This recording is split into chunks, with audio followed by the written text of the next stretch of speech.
محرم کا تقدس، اس کی حرمت آپ علیہ الصلاۃ والسلام کے زمانے سے بھی پہلے کی چلی آ رہی ہے۔ یہودی 10 محرم کو روزہ رکھا کرتے تھے۔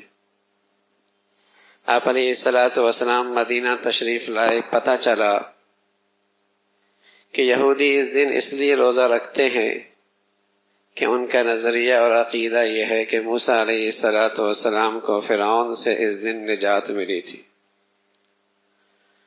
تو بطور شکر کے اس دن میں روزہ رکھتے تھے۔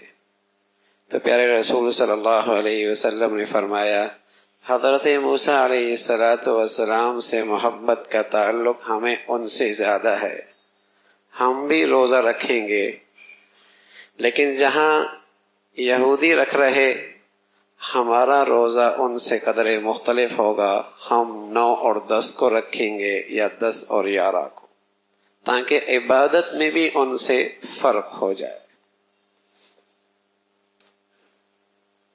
تو اس کی فضیلت، اس کی حرمت پہلے سے چلی آ رہی ہے۔ البتہ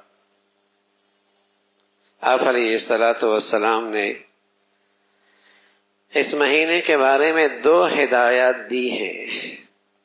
ایک ہدایت تو یہ دی کہ اس دن روزہ رکھا جائے، نہ رکھا تو گناہ کوئی نہیں، رکھ لیا تو ثواب بہت ہے۔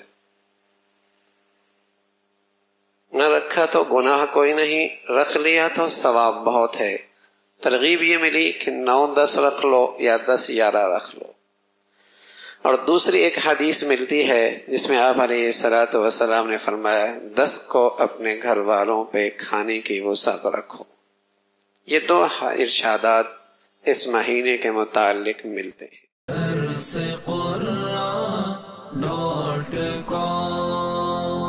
www.darsequran.com